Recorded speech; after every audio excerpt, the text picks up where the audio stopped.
Salawat dan salam terlupa kita curahkan kepada junjungan kita baginda Nabi besar Muhammad Sallallahu Alaihi Wasallam, keluarganya, para sahabatnya, dan insyaallah kepada kita semua yang istiqomah menjalankan sunnah Rasulullah, semoga mendapat syafaat yang akhir nanti.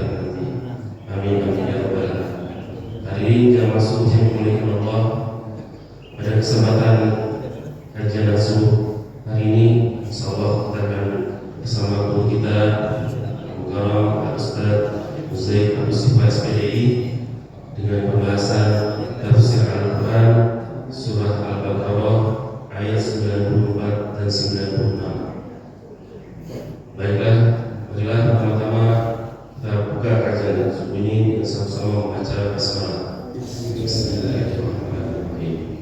Baiklah, sama-sama kita simak pada guru kami persilakan.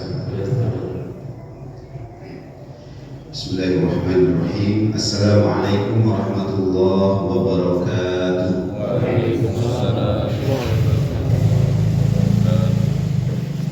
Alhamdulillahi rabbil alamin, wal aqibatu lil muttaqin, wala udwana illa 'alal zalimin.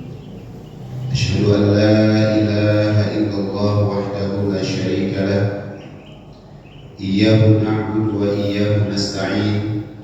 وأشهد أن محمدا عبده ورسوله المبعوث رحمة للعالمين. اللهم صل وسلم وبارك وشرف وعظم على سيدنا محمد وعلى آله وأصحابه أجمعين. أما بعد، سبحانك لا علم لنا إلا ما علمتنا إنك أنت العليم الحكيم. اللهم انفعنا بما علمتنا وعلمنا ما ينفعنا وزدنا علما برحمتك يا أرحم الراحمين. اللهم إنا نعوذ بك من علم لا ينفع ومن قلب لا يخشع ومن نفس لا تشبع ومن دعوة لا يستجاب لها. فيا عباد الله، أوصي نفسي وإياكم بتقوى الله وطاعته لعلكم تفلحون. Hadirin jamaah sekalian yang dimuliakan oleh Allah Subhanahu wa taala. Alhamdulillah, puji syukur senantiasa kita panjatkan kehadirat Allah Subhanahu wa taala atas limpah nikmat yang Allah berikan, limpahan taufik dan hidayah yang juga Allah terus curahkan untuk kita semua, sehingga kembali di pagi hari ini kita bisa hadir ke masjid kita melaksanakan sholat subuh berjamaah. Kita berharap sholat subuh kita dicatat oleh Allah Subhanahu wa taala sebagai kebaikan kita, diterima sebagai ibadah kita, dan Allah balas dengan kebaikan yang besar.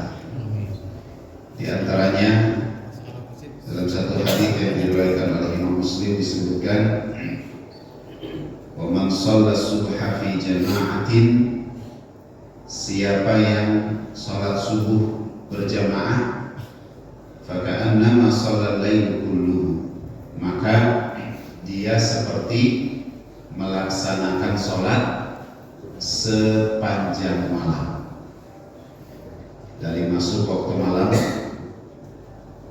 kita sholat maghrib, lanjut lagi dengan sholat isya, kemudian lanjut lagi sholat sampai tibanya waktu subuh. Nggak pakai tidur, sanggup nggak? Berat. Sepanjang malam kita sholat nggak tidur, nggak istirahat sampai datang waktu subuh. Tentu ini satu amalan yang berat untuk kita lakukan, dan sedikit sekali orang yang bisa melaksanakan amal ini. Tetapi kebaikan dari amal yang seperti itu bisa kita dapatkan dengan cara apa?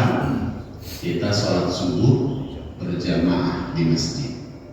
Maka Allah nilai kita seperti melaksanakan sholat sepanjang malam. Masya Allah. Ini tentu kebaikan yang sangat besar. yang diberikan oleh Allah Subhanahu wa taala untuk kita semuanya. Kalau sholat Isya berjamaah seperti kita sholat separuh malam. Berangkat ke masjid sholat Isya, setelah itu kita pulang, ya, istirahat seperti biasa. Kemudian Allah nilai sholat Isya kita itu berbuat kebaikan seperti kita sholat separuh malam, tidak berhenti. Hadirin jamaah sekalian,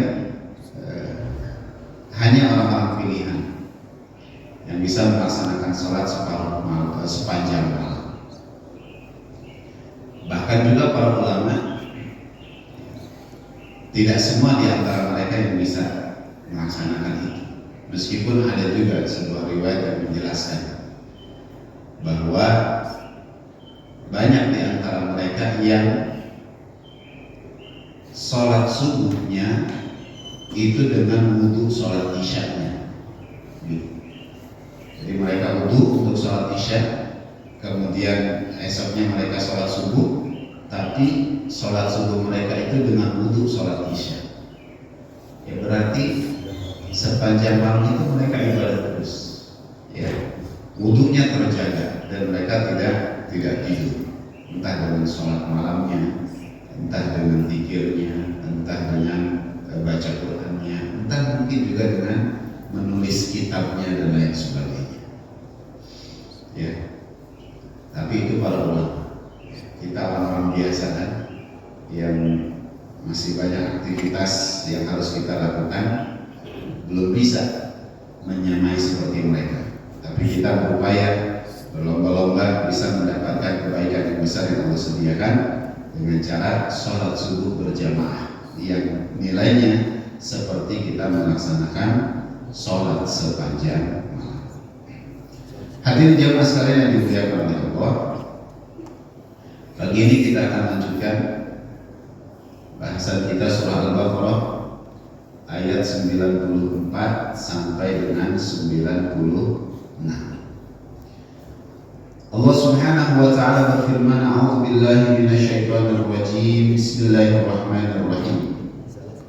Qul in kanat lakumud darul akhiratu 'indallahi khalisatan min dunin nas fatamannawul mauta in kuntum shadiqin wa lan yatamannawhu abadan bima qaddamat aydihim wallahu 'alimun bizzalimin wa latajidannahum ahrasan nasi 'ala hayatin wa minal ladzina asyraku yawaddu ahaduhum law yu'ammaru alfa sanatin wa ma huwa bimuzahzihihi minal 'adzabi ay yu'ammar wallahu basirun bima ya'malun. Qul in kanat lakumud darul akhiratu 'indallah khalisatan min dunin nas. Katakanlah hai Muhammad, jika kamu menganggap bahwa kampung akhirat itu di sisi Allah Subhanahu wa taala dikhususkan untukmu, bukan untuk orang lain. Fatamannawul mauta in kuntum shadiqin, maka inginkanlah kematianmu, harapkanlah kematianmu jika kamu memang orang yang benar. Wala yatamannawhu abadan bima qaddamat aydihim, dan sekali-kali mereka tidak akan menginginkan kematian itu selama-lamanya karena kesalahan-kesalahan yang telah diperbuat oleh mereka sendiri. Wallahu alimun bizzalimin, dan Allah Maha mengetahui orang-orang yang berbuat aniaya. وَلَتَجِدَنَّهُمْ أَحْرَصَ النَّاسِ عَلَى حَيَاةٍ وَمِنَ الَّذِينَ أَشْرَكُوا, dan sungguh kamu akan mendapati mereka manusia yang paling tamak kepada kehidupan di dunia. Bahkan ketamakan mereka itu lebih tamak lagi dari orang-orang musyrik. Yawaddu ahaduhum law yu'ammaru alfa sana. Masing-masing mereka itu ingin agar diberi umur 1000 tahun. Wa ma huwa bimuzahzihihi minal azabi ay yu'ammar. Padahal umur panjang itu tidak akan sekali-kali tidak akan menjauhkannya dari siksa. Wallahu basirun bima ya'malun, dan Allah Maha mengetahui apa yang mereka kerjakan. Hadirin jemaah sekalian yang dimuliakan oleh Allah Subhanahu wa taala, ayat 94 sampai ayat 96 ini lanjutan dari ayat yang sebelumnya, mulai 91 sampai dengan 93. Ini yang kita bahas di bulan lalu, yaitu tentang pengakuan dusta Bani Israil. Nah, kalau yang lalu mereka sudah mengaku di pertemuan sebelumnya, mereka mengaku sebagai orang-orang yang beriman kepada kitab yang diturunkan oleh Allah Subhanahu wa taala. Tetapi yang mereka imani itu hanya kitab Taurat atau kitab yang diturunkan kepada mereka. Mereka menolak beriman kepada Al-Quran yang diturunkan kepada Rasulullah Muhammad sallallahu alaihi wasallam. Maka pengakuan ini ya di sisi Allah Subhanahu wa taala tidak lebih dari pengakuan dusta. Katanya beriman, tapi berimannya pilih-pilih. Hanya mau beriman kepada kitab yang diturunkan untuk mereka, tetapi Al-Quran yang diturunkan kepada Rasulullah mereka tidak mau mengimaninya. Kemudian ada juga janji mereka yang lain, yaitu mereka akan beriman atau mengikuti Nabi Musa. Ya, tetapi ada sebagian di antara mereka yang justru malah melanggar omongan mereka sendiri. Ya, ternyata mereka memilih untuk menyembah patung anak sapi. Tsumma takhadtumul ijla min ba'di. Ya, yang akhirnya kesalahan mereka ini ya harus berbuah hukuman dari Allah Subhanahu wa taala yang disampaikan melalui Nabi Musa. Kalau mereka mau bertobat dengan sungguh-sungguh, maka mereka silahkan untuk membunuh dirinya sendiri. Dan janji yang diambil oleh Allah Subhanahu wa taala kepada mereka ini hakikatnya adalah janji yang kuat, janji yang kokoh. Sampai-sampai Allah Subhanahu wa taala itu mengangkat gunung Tursina di atas kepala mereka. Dan mereka sudah menyepakati perjanjian ini. Perjanjian antara mereka dengan Allah Subhanahu wa taala yang pada saat itu juga gunung Tursina sudah diangkat di atas kepala mereka sebagai saksi dari perjanjian mereka dengan Allah. Tetapi kembali Bani Israil itu melanggar perjanjian mereka dengan Allah Subhanahu wa taala. Maka Allah kemudian mengatakan pengakuan mereka Bani Israil itu hakikatnya adalah pengakuan dusta. Jamaah sekalian yang dimuliakan oleh Allah Subhanahu wa taala, kita lanjutkan pengakuan dusta berikutnya yang dilakukan oleh Bani Israil, oleh orang-orang Yahudi yang hidup di masa Nabi Muhammad SAW. Ketika Allah Subhanahu wa taala sampaikan di ayat 94, katakanlah hai Muhammad, in kanat lakumud darul akhiratu indallahi khalisatan min dunin nas. Jika kalian menganggap bahwa negeri akhirat itu, yang dimaksud negeri akhirat ini adalah surga.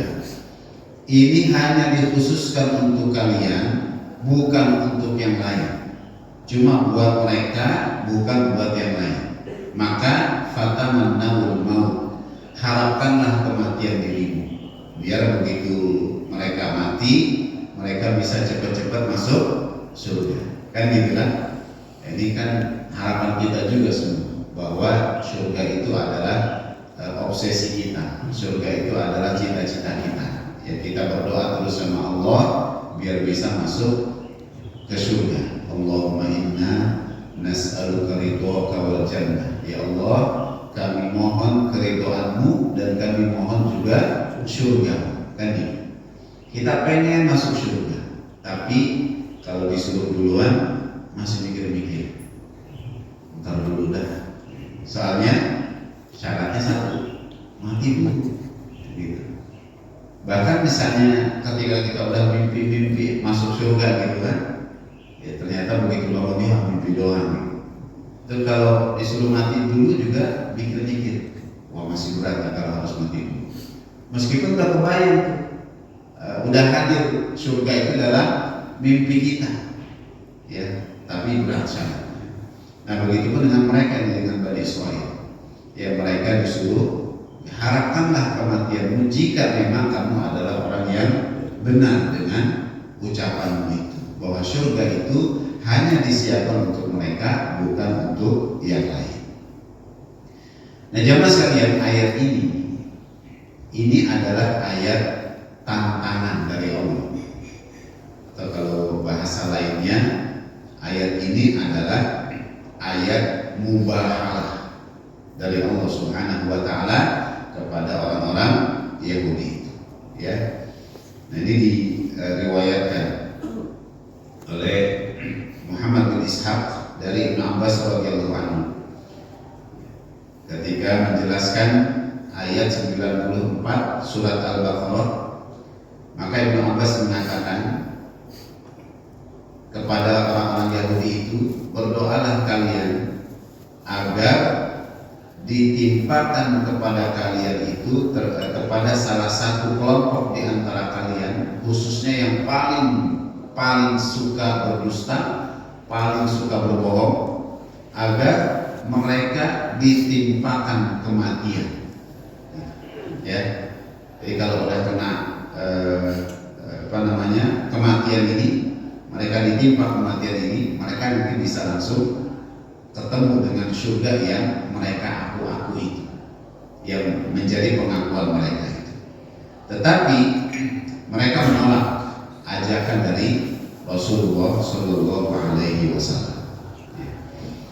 Jadi kembali ini Allah Subhanahu Wa Taala menyatakan kedustaan mereka, pengakuan mereka yang hakikatnya itu adalah pengakuan dusta. Nah mereka orang-orang Yahudi itu, mereka mengatakan bahwa mereka ini adalah anak-anaknya Allah, mereka ini adalah kekasihnya Allah. Nahnu abna'ullahi wa ahibba'u. Itu orang Yahudi ngomongnya begitu. Kan berarti kalau mereka itu jadi anak-anak Allah, jadi kekasih Allah, berarti orang-orang pilihan, orang-orang istimewa, orang-orang spesial, bisa dapat dispensasi khusus. Kan gitu kan?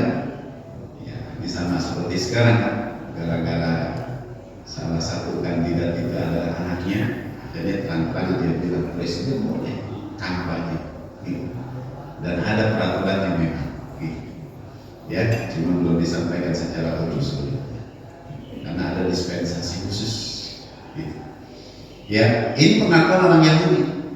Maka mereka juga mengatakan tidak akan masuk surga itu kecuali orang Yahudi, juga orang Nasrani, gitu. Ya, mereka menganggap Yahudi dan Nasrani adalah orang-orang pilihan Allah Subhanahu wa Ta'ala. Ya. Maka pengakuan mereka itu kemudian diajak untuk bermubahalah.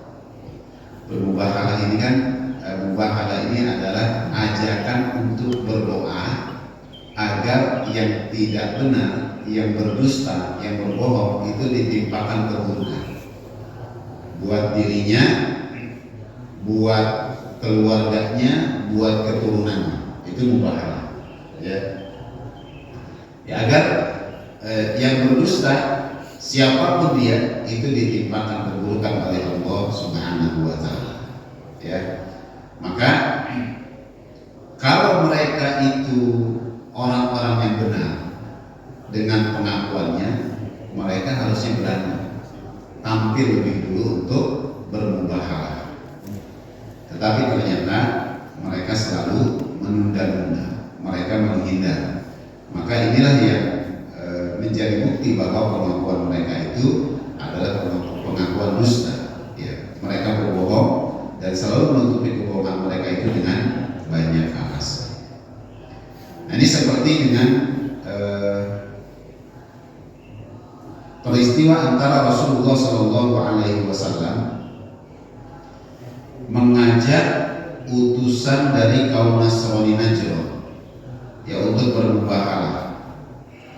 Ya, mereka ketika berdiskusi dengan Nabi akhirnya kalah karena Nabi itu bisa menghadirkan dalil-dalil, menghadirkan argumentasi yang jelas atas bahan diskusi mereka.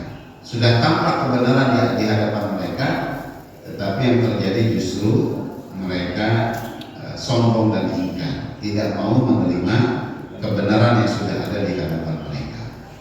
Tentang apa? Tentang Nabi Isa alaihissalam. Maka di surah Al-Imran ayat 61 Allah Subhanahu wa taala kabarkan kisah ini. A'udzubillahi minasyaitonir rajim. Faman hajjaka fihi min ba'di ma ja'aka minal ilm. Siapa yang membantahmu tentang kisah-kisah sesudah datang ilmu yang meyakinkan kamu. Faqul ta'alau nad'u abna'ana wa abna'akum. Maka katakan kepada mereka, mari kita memanggil anak-anak kami dan anak-anak kami, wa nisa'ana wa nisa'akum, istri-istri kami dan juga istri-istri kami, wa anfusana wa anfusakum, diri kami dan diri kami. Tsumma nabtahil, kemudian mari kita bermubahalah kepada Allah. Fa naj'al laknatallahi 'alal kadhibin, dan kita minta supaya laknat Allah itu ditimpakan kepada orang-orang yang berdusta. Gitu. Jadi kalau ada yang bohong, ada yang dusta, keburukan, laknat Allah itu akan ditimpakan kepada dirinya yang berdusta itu, tapi juga kepada istri-istrinya, kepada anak-anaknya, kepada keturunannya. Itu yang dimaksud dengan mubahalah, sumpah mubahalah. Nah, biasanya kalau kita ada sering lihat banyak orang yang bermubahalah. Ada yang sampai untuk memastikan dia benar-benar ingin bermubahalah itu sampai dipocongin, gitu kan? Sumpah pocong kalau kita bilang, pocongin, nah disitu dia bermubahalah. Ada yang kemudian mengangkat Quran di atas kepalanya, kemudian dia bermubahalah. Kalau saya berdusta dengan apa yang saya ucapkan, maka saya bersumpah di hadapan Allah, istri saya sendiri, kemudian istri saya, keluarga saya, anak-anak saya, keturunan saya, maka disebutkan berapa turunan gitu kan, akan mendapatkan laknat dari Allah Subhanahu wa taala, kira-kira begitu. Ya, nah itu yang disebut dengan mubahalah. Nah, orang-orang Yahudi ini ditantang untuk seperti itu, untuk bermubahalah atas pengakuan mereka yang menyatakan surga itu hanya khusus untuk mereka, bukan untuk yang lain. Ya, tapi ternyata mereka tidak berani untuk melakukan mubahalah ini. Ini yang menjadi bukti bahwa pengakuan mereka itu adalah pengakuan yang dusta, pengakuan yang tidak benar. Hadirin jamaah sekalian, maka Allah kemudian dikatakan fatamannawul maut. Ya, harapkanlah kematian itu in kuntum shadiqin, jika kamu adalah orang yang benar. Dari Ibnu Abbas, Ad-Dhahak meriwayatkan fatamannawul maut itu mohon Kemudian dilanjutkan dalam penjelasan yang lain, Ibnu Abbas mengatakan kalau saja orang-orang Yahudi itu menginginkan kematian itu, mengharapkan kematian itu, mereka berdoa agar mereka ditimpakan kematian itu, niscaya saat itu juga mereka akan disambar oleh kematian. Kalau mereka minta,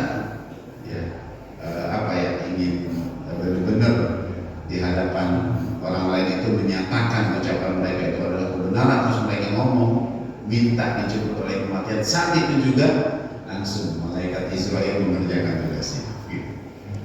Kebetulan nih kata Israel gitu kan, saya udah nungguin dari tadi, gitu kan. Tapi mereka nggak mengucapkan itu.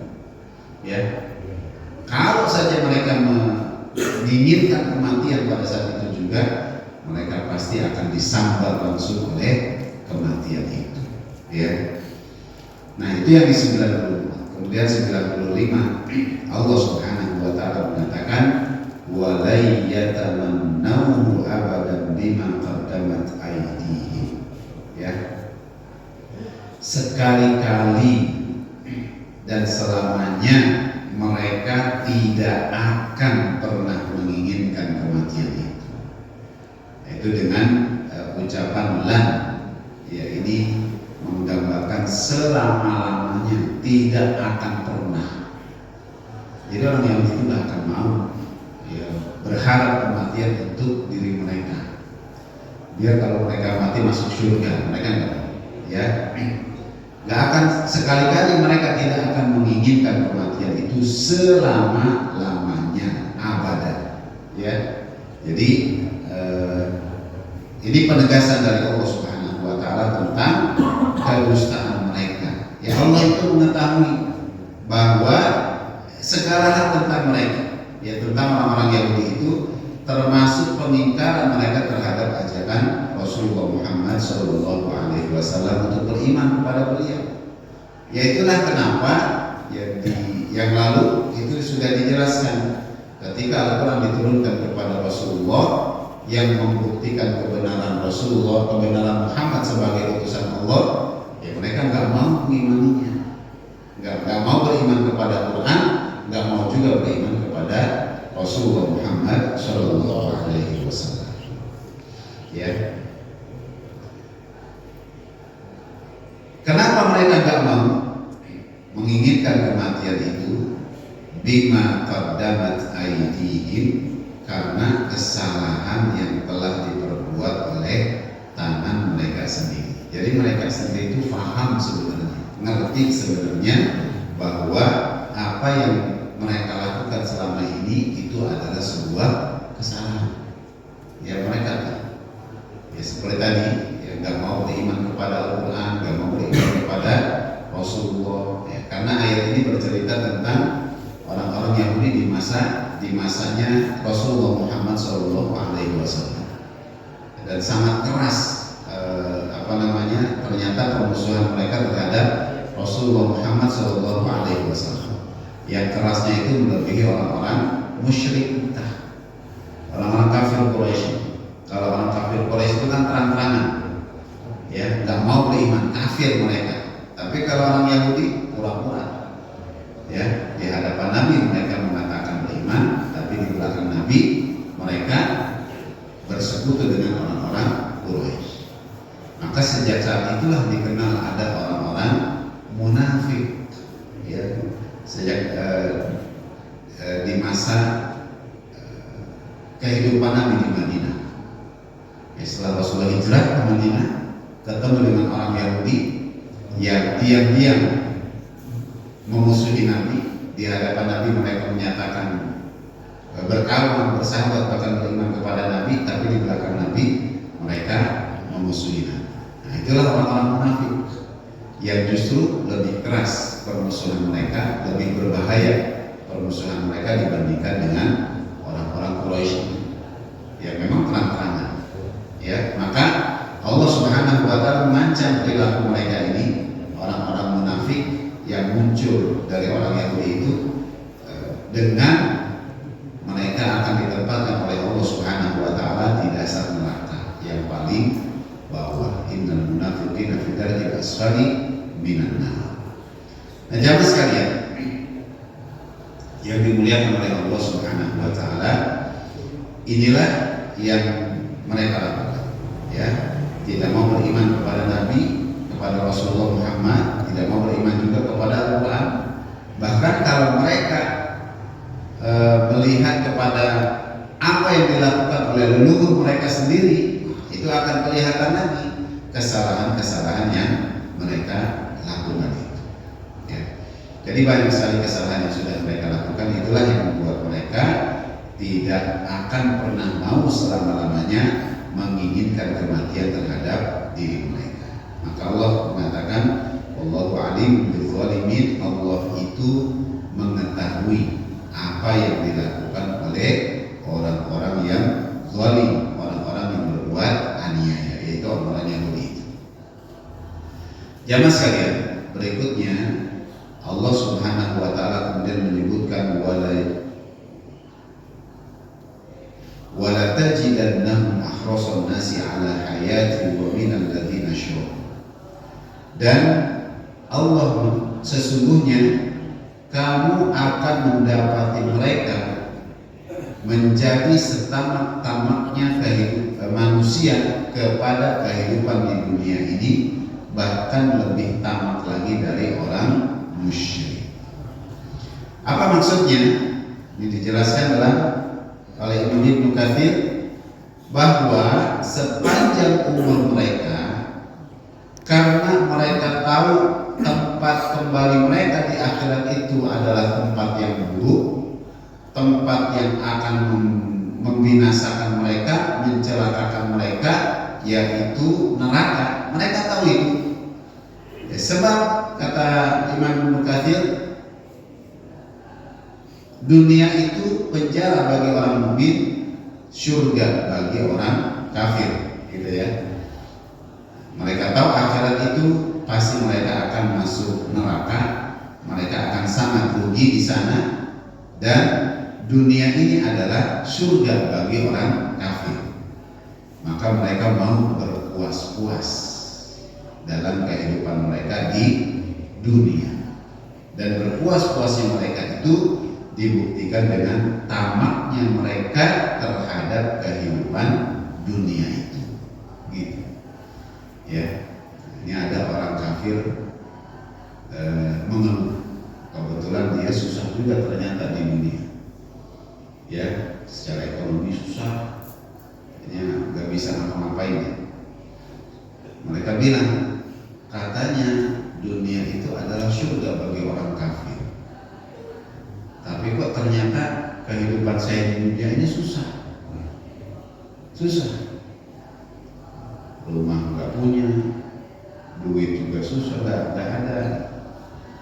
Maka dibilang sama orang yang ditanya itu, kehidupan yang sekarang ini di dunia ini aja udah surga buat kamu. Yang susah kayak gini aja, ini udah surga buat kamu. Ya, udah kehidupan yang paling enak buat kamu. Maka bisa nggak kamu bayangkan nanti gimana di akhirat? Ya, di dunia aja dia sudah mengalami kesulitan, apalagi nanti kalau di jauh lebih susah lagi. Gitu. Begitu banyak yang di dunianya paling enak.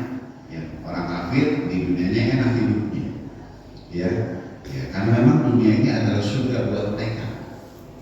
Tapi nanti di akhirat ya mereka akan mengalami kesulitan. Sampai ada riwayat yang menjelaskan orang yang hidupnya paling nikmat, paling enak di dunia, tapi mereka tidak beriman kepada Allah Subhanahu wa taala, maka di akhirat dia akan dicelupkan ke dalam neraka. Ya, masukin sebentar, setelah itu diangkat lagi. Setelah itu dia ditanya, apakah ada kenikmatan dunia yang masih tersisa dalam ingatan? Maka orang ini mengatakan, ya Allah, tidak ada sedikit pun nikmat dunia yang pernah saya rasakan. Gitu. Jadi ternyata begitu dimasukin ke dalam neraka sebentar, itu menghapus kenikmatan dunia yang pernah dia rasakan ketika hidup di dunia ini, menghapus sama sekali, nggak ada yang tersisa sedikit ya, karena lenyap oleh penderitaan ketika dimasukkan ke dalam neraka ya. Maka kata Imam Ibnu Katsir, mereka itu berangan-angan seandainya mereka dapat menghindari alam akhirat dengan segala macam cara, pasti mereka akan tempuh cara itu ya. Apa yang bisa dilakukan agar tidak bertemu dengan alam akhirat, mereka akan melakukan cara itu. Nah, orang-orang Yahudi itu mereka akhirnya punya cara, tapi cara mereka pun cuma angan-angan saja. Apa caranya? Yawaddu ahaduhum law yu'ammaru alfasana. Mereka itu berangan-angan, mereka itu berharap agar mereka bisa hidup 1000 tahun. Ya, itu harapan mereka untuk menghindari negeri akhirat 1000 tahun. Ya, dengan kata lain, mereka ingin hidup selamanya dan tidak mau mati. Gitu. Ya, kenapa gak mau mati? Ya, takut ketemu sama negeri akhirat. Mereka mendustakan hari akhirat, mereka mendustakan hari kebangkitan, mendustakan hari pembalasan. Tetapi pasti mereka akan bertemu dengan negeri akhirat itu. Ya. Nah, sehingga mereka berkata hidup 1000 tahun dan tidak pernah mati. Nah, ini hati-hati. Apa yang menjadi angan-angan orang Yahudi ini juga ternyata berjangkit ke banyak orang yang lain. Ya, mereka yang takut mati. Nah, ini salah satu tanda orang-orang yang tertular angan-angan orang Yahudi. Ya, maka Rasulullah dalam satu hal itu mengingatkan kita, ini sebagai evaluasi, sebagai teguran buat kita, bahwa di akhir zaman nanti, kata Rasulullah, kalian itu akan menjadi seperti sepiring makanan yang diperebutkan oleh banyak orang. Gitu ya. Sepiring makanan yang diperebutkan oleh banyak orang, masing-masing ingin mengambil makanan itu. Maka sahabat kemudian bertanya, apakah pada saat itu disebabkan karena kondisi atau jumlah kami sedikit ya Rasul? Rasulullah kemudian mengatakan, tidak, bahkan jumlah kalian sangat banyak, tetapi kalian seperti buih di lautan, gitu. Ya. Banyak tapi gak punya daya, banyak tapi gak punya kekuatan, banyak tapi mudah terombang-ambing oleh angin yang bertiup. Itu pertama. Yang kedua, sahabat kemudian bertanya lagi, kok bisa banyak tapi gak punya kekuatan, apa sebabnya? Rasulullah kemudian mengatakan, karena kalian tertimpa oleh satu penyakit yang namanya al-wahn. Ya, apa itu al-wahn? Rasulullah kemudian mengatakan, hubbud dunya wa karahiyatul maut, cinta dunia dan takut mati. Ini adalah satu paket. Kalau udah cinta dunia, pasti takut mati. Kalau takut mati, itu karena cinta dunia, gitu. Ya, maka ini jadi evaluasi kita. Kalau kita masih takut mati, berarti dunia masih mengisi hati kita, gitu. Ya, masih mikirin macam-macam, dan itu yang dipikirin terkait dengan kehidupan dunia. Ya. Enggak, saya bukan mikirin dunia, saya mikirin amal saya masih sedikit. Kenapa amal kita masih sedikit? Karena sibuk ngejar dunia, gitu. Ya kan gitu. Karena sibuk ngejar dunia, kerja terus tiap hari, dari pagi sampai malam, gitu kan, bertahun-tahun sepanjang hidup kita begitu. Lupa untuk ibadah sama Allah, atau kalau ingat ibadah porsinya masih sedikit banget, gitu kan, dibandingkan dengan kehidupan dunia yang jadi perhatian kita selama ini.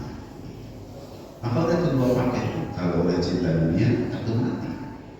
Kalau masih takut mati berarti ya karena dunianya masih mendominasi diri kita. Karena orang-orang beriman itu harusnya itu kalau meninggal itu senang, bahagia.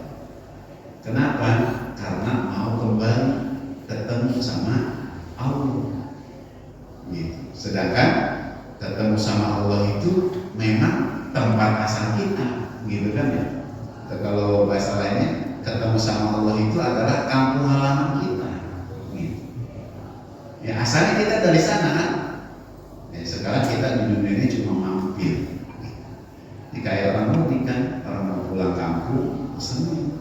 Kenapa? Bakalan ketemu sama orang tuanya yang masih ada orang tua, ketemu sama keluarganya di kampung. Maka persiapan mudik pulang kampung itu udah jauh-jauh hari itu di agenda.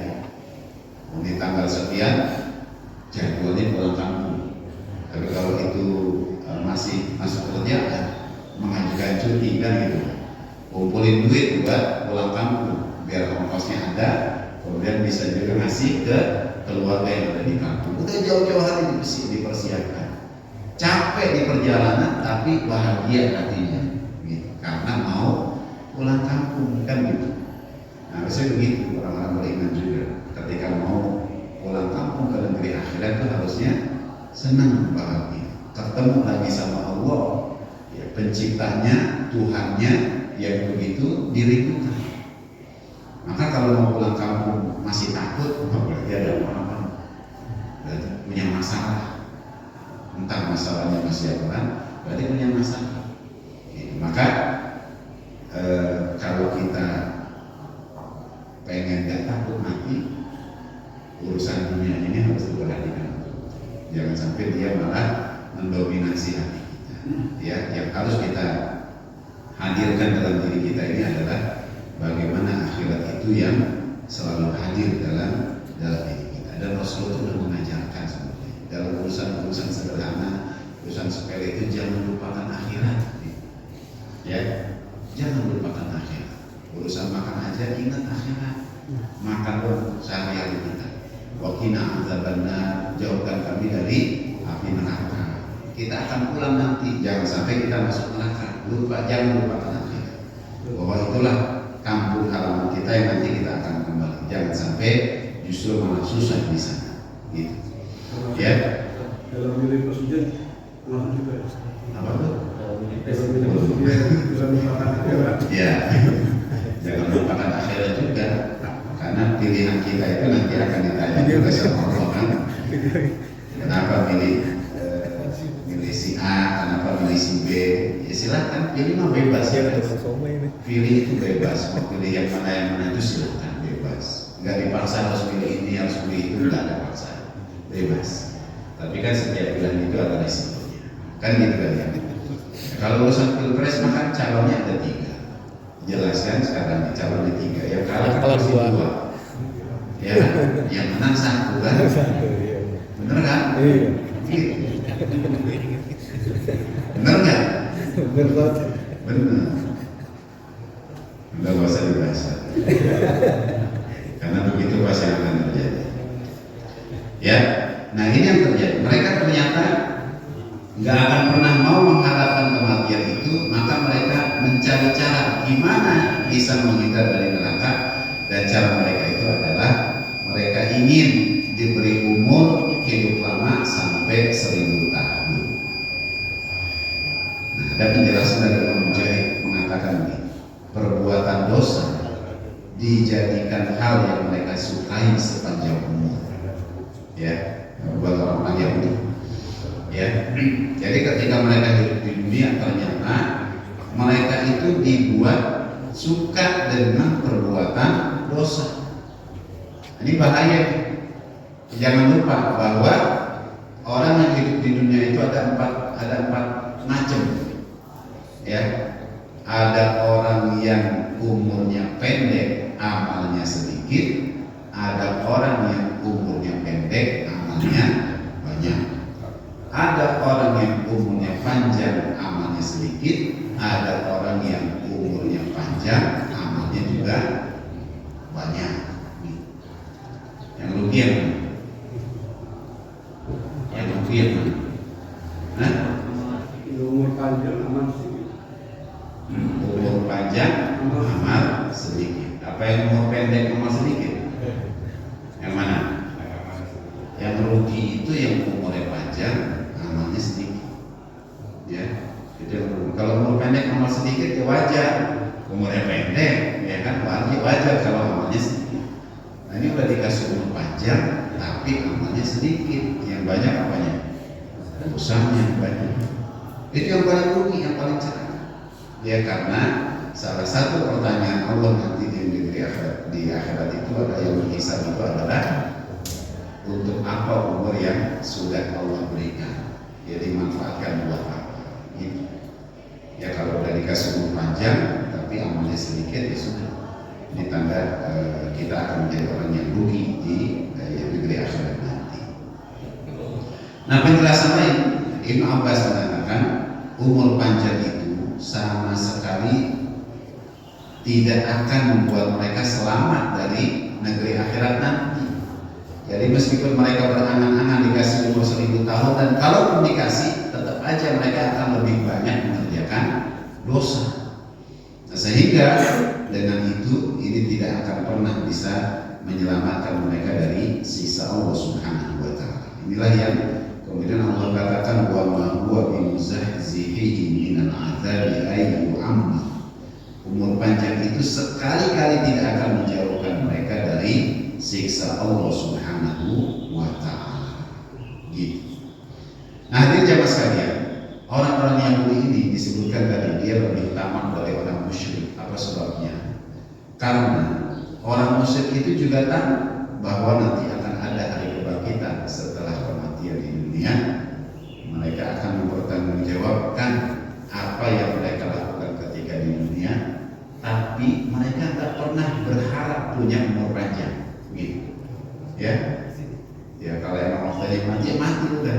Itu orang musyrik. Nah orang Yahudi tahu ada hari kebangkitan setelah kematian di dunia ini, meskipun mereka juga mengingkari itu, ya tapi mereka menginginkan umur panjang, gitu. Jadi mencoba menghindar dari negeri akhirat itu. Nah inilah yang disebut orang Yahudi itu lebih tamak daripada orang musyrik itu. Orang musyrik tidak mengharapkan umur yang panjang itu, ya. Nah jamaah sekalian yang dimuliakan oleh Allah Subhanahu wa taala, juga para ulama yang lain yang menjelaskan sama bahwa umur panjang mereka yang menjadi harapan mereka, cita-cita mereka itu tidak akan pernah menyelamatkan mereka dari siksa Allah Subhanahu wa taala di akhirat nanti. Hadirin jamaah sekalian, untuk Allah katakan wallahu basirun bima ya'malun, Allah mengetahui apa yang mereka lakukan. Allah mengetahui, menyaksikan dengan sangat jelas, dengan sangat detail apa yang dilakukan oleh setiap hambanya, ya, yang beriman kepada Allah kemudian berupaya melakukan amal soleh. Allah tahu itu, meskipun amalnya kecil, amalnya sepele, ya, tapi kalau itu amal soleh, Allah tahu itu, dan Allah akan balas dengan balasan yang setimpal setiap amal yang dilakukan oleh hambanya. Begitupun orang yang melakukan keburukan, melakukan dosa sekecil apapun itu, dan meskipun tidak ada orang yang tahu, tapi Allah tahu, Allah melihat, maka Allah juga akan memberikan balasan yang setimpal atas apa yang sudah dia lakukan. Allah ingatkan di surah Al-Insyirah, "Faman ya'mal mithqala dzarratin khairan yarah, wa man ya'mal mithqala dzarratin syarran yarah." Nah, jamaah sekalian, dari ayat ini kita belajar jangan kita mengaku-ngaku di hadapan Allah Subhanahu wa taala, tetapi pengakuan kita hakikatnya itu adalah sebuah kepalsuan. Gitu. Kalau kita mengaku beriman kepada Allah, buktikan pengakuan kita itu benar. Kita mengaku beriman kepada Rasulullah, buktikan pengakuan kita itu benar. Kita mengaku beriman kepada Allah, buktikan pengakuan kita itu benar. Kita mengaku beriman kepada negeri akhirat, buktikan pengakuan kita itu benar. Lewat apa? Lewat tunduknya kita kepada aturan Allah, tunduknya kita kepada syariat Rasulullah Wasallam.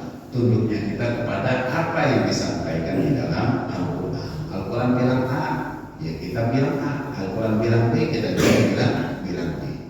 Maka pengakuan kita ini ya nanti akan disaksikan oleh Allah Subhanahu wa Ta'ala bahwa benar apa yang sudah kita ucapkan, benar juga apa yang sudah kita lakukan.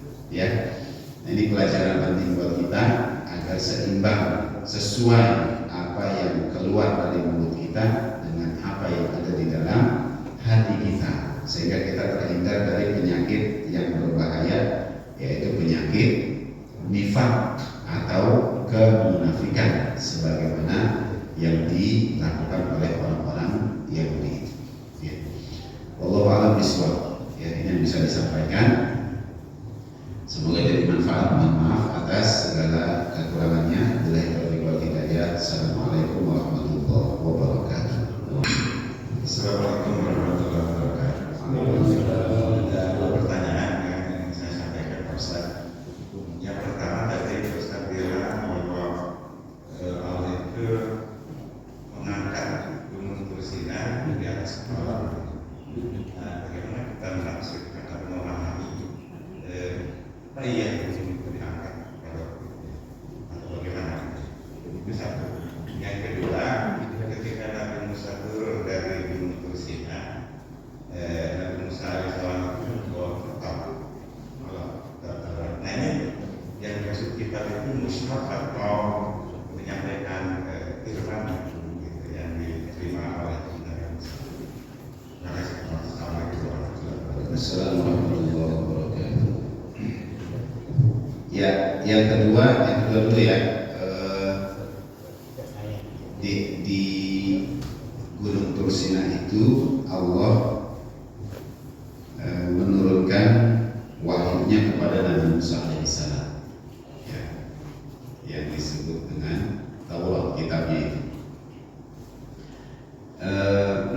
Apakah itu mushaf atau itu lembaran-lembaran, gitu ya? Taurat itu kan disebut dengan kitab, ya, dengan kitab. Jadi ada yang namanya kitab, ada yang namanya sahifah atau suhuf. Kitab itu kumpulan dari sahifah. Sahifah itu lembaran, ya, suhuf. Itu lembaran-lembaran. Nah, lembaran itu dikumpulkan, maka dia menjadi kitab, gitu ya. Nah, Taurat disebut kitab, seperti juga Zabur, Injil, dan Al-Quran. Maka yang diturunkan oleh Allah kepada Nabi Musa itu dia berupa kitab, ya, bukan cuma lembaran. Meskipun lembarannya mungkin nggak sebanyak Al-Quran, gitu ya, nggak sebanyak Al-Quran yang ada sekian ribu ayat. Gitu. Kalau Taurat nggak sebanyak itu, gitu. Tapi dia tetap disebut sebagai kitab, bukan cuma lembaran. Ya, ada lembaran yang diturunkan kepada di surah Al-A'la itu suhufi Ibrahim wa Musa. Kita baca itu ya, suhuf-suhufnya Ibrahim dan juga suhufnya Musa.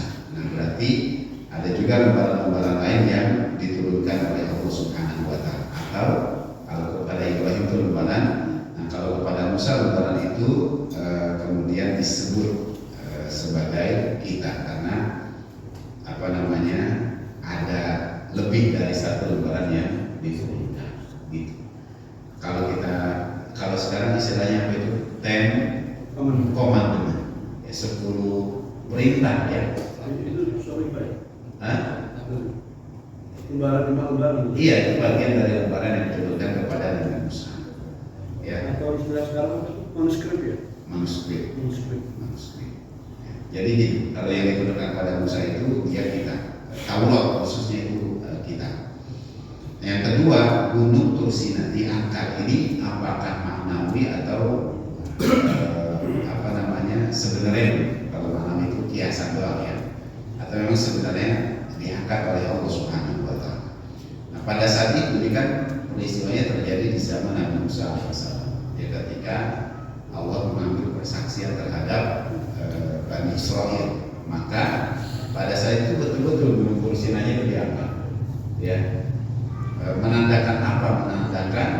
kesungguhan perjanjian yang diambil oleh Allah kepada Bani Israil. Benar-benar ini sumpahnya bukan main-main, sampai gunung diangkat di atas kepala mereka. Kalau mereka melanggar perjanjian ini atau nggak mau mengambil perjanjian ini, tinggal ditimpakan gunung itu kepada mereka, musnah mereka semuanya. Gitu. Tapi yang terjadi kan, mereka mengatakan ya mereka bersedia atau mereka mau mengambil perjanjian dengan Allah Subhanahu wa Ta'ala, sehingga yang ditimpakan gunung itu ke atas mereka. Gitu. Lisannya mau menerima perjanjian itu, tapi ternyata perbuatan mereka nggak sesuai, gitu ya. Maka ya setelah mereka menyatakan dia siap mengambil perjanjian itu, ya otomatis gunungnya ditaruh lagi, diturunkan lagi kan. Tapi ternyata setelah itu yang terjadi, perbuatan mereka itu justru bertolak belakang dengan perjanjian mereka dengan Allah Subhanahu wa Ta'ala. Ingkar dengan perjanjian. Nah, ini menjadi bukti bahwa orang-orang Yahudi itu hakikatnya adalah orang yang ingkar janji, melanggar janji. Maka apapun perjanjian dengan mereka pasti akan menjadi perjanjian yang dilanggar oleh mereka. Gitu. Jadi memang betul lah gunungnya di atas. Kita bilang, wah kayaknya nggak mungkin banget buat kita, tapi buat Allah tidak ada yang tidak mungkin. Allah alam. Jadi bukan biasa. Bukan. Baik. Ada 3 pertanyaan. Yang pertama tentang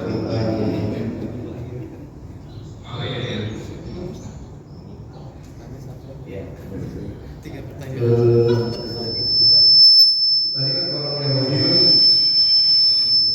nggak mau beriman pada Al-Quran, nggak mau memeluk Islam. Itu kalau kita baca-baca ya, sumbernya itu karena mereka ternyata rasis. Jadi bukan karena mereka nggak mengakui kebenaran Islam, nggak mengakui kebenaran Al-Quran, tapi karena mereka nggak mau menerima Nabi Muhammad keturunan dari Nabi Ismail. Nabi Ismail kan lahir dari Siti Hajar, yang lalu beliau kan maaf dari kalangan ya biasa lah gitu ya, bukan kaum elit gitu, bukan kayak Siti Sarah ya. Dari segi kulit mungkin juga diceritakan bahwa Nabi Ismail ini dari keturunan yang agak hitam, nggak putih kayak keturunan dari Sarah. Keturunan Sarah kebanyakan kalau sekarang itu menempati benua Eropa dan Amerika. Itu diklaim mereka itu keturunan dari Siti Sarah, lebih putih, lebih bagus, wajah mereka gitu ya, itu lebih bagus lah. Artinya gitu, karena faktor tadi itu, kalau faktor lebih rasis ya, ini kan Muhammad juga keturunan dari Ismail dari ini gitu. Artinya mereka nggak mau beriman pada Al-Quran, nggak mau menerima Islam. Itu ya pertama. Apakah betul itu? Ya. Senyaman ini. Kemudian yang kedua tentang tadi bahwa awal mula orang-orang munafik di kalangan Muslim itu kan muncul di Madinah setelah Rasulullah hijrah. Dan itu apakah betul bahwa orang-orang munafik itu semuanya berasal dari Yahudi? Kayak Abdullah bin Ubay bin Salul gitu kan, tokoh munafik di Madinah. Apakah nggak ada dari suku-suku lain, suku asli dari Arab, suku Khazraj atau Aus yang merupakan penduduk katakanlah bumi lah di Madinah yang menjadi golongan orang-orang munafik itu yang ketiga. Tadi kan disebutkan bahwa orang Yahudi tamak gitu, dia nggak mau, atau bahkan dia nggak yakin dengan dunia akhirat gitu ya. Dia ingin hidup 1000 tahun gitu ya, nggak mau istilahnya mereka menghadapi kematian dan sebagainya tadi. Artinya mereka lebih tamak dari orang musyrik dalam hal kehidupan dunia atau kalau dalam tersebut. Ada seorang mungkin mereka semua terjangkit penyakit awal. Butuhnya orang itu mau. Apakah sampai sekarang itu ajaran Yahudi memang begitu? Orang Yahudi sampai sekarang itu memang orang Yahudi rata-rata begitu semua. Jadi mereka itu sangat cinta pada dunia. Mereka mengejar kematian di dunia, ya, untuk meraih kejayaan dunia. Ya. Tapi kemudian mereka termasuk orang-orang yang tadi takut mati, gitu, nggak mau mengalami kematian atau istilahnya tadi itu mereka ingin hidup 1000 tahun lagi. Kita aja 3 hal yang mungkin saya tanya. Terima kasih. Assalamualaikum warahmatullahi wabarakatuh.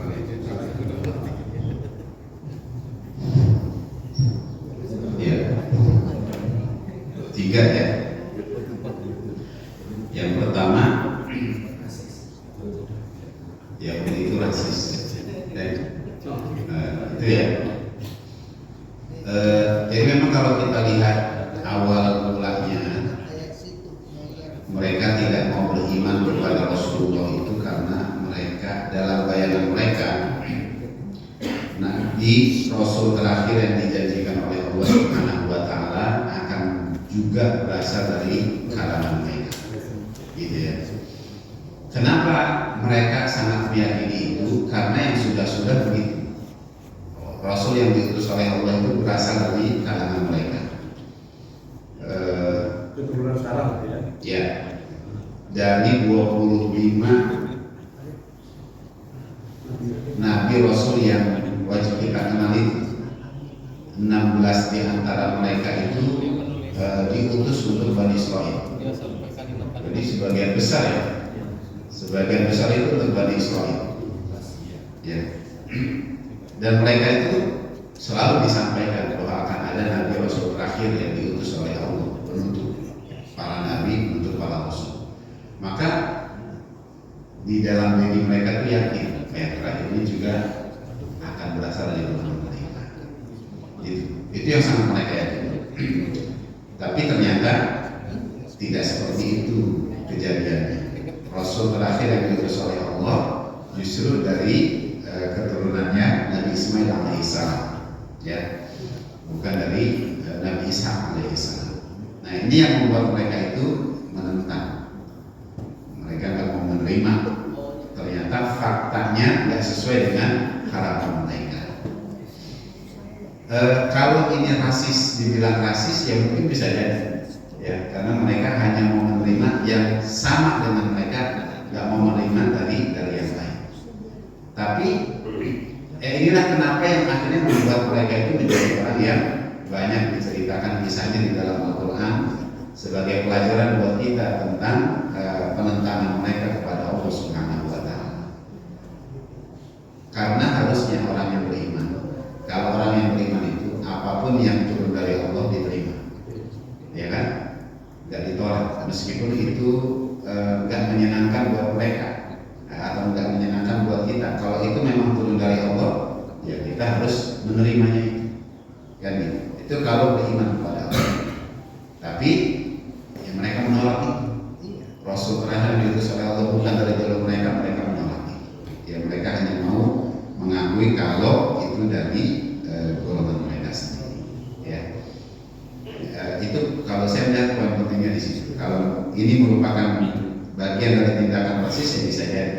Ya. Tapi harusnya itu tidak diberlakukan oleh atau tidak dilakukan oleh orang-orang yang mengaku beriman kepada Allah dan Rasulnya, gitu. Ya, karena semua yang datang dari Allah harus diterima. Semua yang meskipun itu perintah dikerjakan, larangan ditinggalkan. Dan inilah yang kemudian menjadi misi, salah satu misinya Rasulullah SAW lewat syariat Islam, bahwa siapapun mereka, ya, kalau mereka itu beriman kepada Allah, beriman kepada Rasul, itu adalah saudara. Kan ya? Meskipun kulit putih atau kulit hitam, ya, kalau mengucapkan kalimat yang sama, la ilaha illallah, saudara, derajatnya sama di sisi Allah Subhanahu wa Ta'ala. Yang membedakan hanya takwanya saja, kan gitu. Jadi inilah yang menjadi daya tarik buat masyarakat masyarakat pada masa itu, ternyata Islam memandang semua orang itu sama nilainya, sama derajatnya di sisi Allah. Itu. Ya, itu yang pertama. Yang kedua, apa itu? Ya, munafik jadi munafik itu memang munculnya pertama kali di periode Madinah setelah Rasulullah hijrah. Ya, di Madinah itu tinggal suku Aus, suku Khazraj dan orang-orang Yahudi, Bani Nadir, Qainuqa dan Quraidah. Awal-awal hijrah belum ada orang munafik di Madinah, ya belum ada. Perang Badar tahun kedua Hijriah belum ada juga. Tapi begitu umat Islam menang, ya, melawan orang kafir Quraisy itu, Abdullah bin Ubay itu mengatakan kemenangan ini nanti akan menjadi tren bagi kaum muslimin. Ya, berikutnya akan menang lagi dan seterusnya. Ya, nah disebutkan Abdullah bin Ubay itu adalah tokoh yang dihormati, disegani dari suku Aus. Berarti pribumi Ya, pribumi. ada yang disebutkan begitu. Ya, satu riwayat menjelaskan begitu. Jadi dia disegani, dihormati dari suku Aus. Ya, dan ya hampir saja kepemimpinan di Madinah itu akan diberikan kepada dia, hampir saja. Tapi Rasulullah hijrah ke Madinah, Aus dan Khazraj itu sebagian besar menerima Islam ya sebagai agama mereka. Otomatis akhirnya setelah itu kemudian kepemimpinan mereka kaum muslimin ya yang ada di Madinah itu diserahkan kepada Rasulullah Muhammad SAW. Nah, dari situlah kemudian muncul kedengkian Abdullah bin Ubay tadi. Ya, jadi semata-mata karena urusan jabatan muncul kedengkian gara-gara dia gitu kan. Ya, jabatan itu lepas dari saya. Udah, akhirnya sejak itu permusuhan itu muncul. Cuma karena dia nggak bisa bertindak macam-macam, ya, maka dia di depan Nabi menyatakan beriman. Tapi sambil dia menebar kebencian itu, menghasut orang-orang itu, ya, agar memusuhi Nabi. Lama-kelamaan banyak yang menjadi pengikutnya. Ya, maka dari situlah muncul kemunafikan itu. Ya, jadi setelah perang Badar, ya, Ubay bin Salul itu mengatakan ini akan mengarah kepada kemenangan Muhammad di waktu-waktu berikutnya, dan mereka takut keberadaan mereka itu nanti tergeser, ya, maka mereka menebar kebencian di belakang, karena kalau di depan mereka belum punya kemampuan untuk itu. Yang ketiga, apa tadi? Tadi yang pertama, kalau semuanya orang Yahudi begitu saja. Ya, ya begitulah orang Yahudi memang. Ya. Mereka punya kita. Ya. Memang tidak ada yang membahas soal masalah akhirat gitu di Taurat. Ada. Diingatkan tentang akhirat, cuma kan ya mereka menolak itu, gitu ya. Mereka menolak itu. Taurat yang diturunkan kepada Nabi Musa itu tidak kan dalam perkembangannya mengalami distorsi. Ada perubahan, penambahan, pengurangan sesuai dengan selera mereka. Kan gitu kan ya. Nah, ini menunjukkan bahwa memang apa yang disampaikan oleh Allah melalui lisan Nabi Musa itu tidak sepenuhnya diikuti oleh orang Yahudi itu, ya, Bani Israil.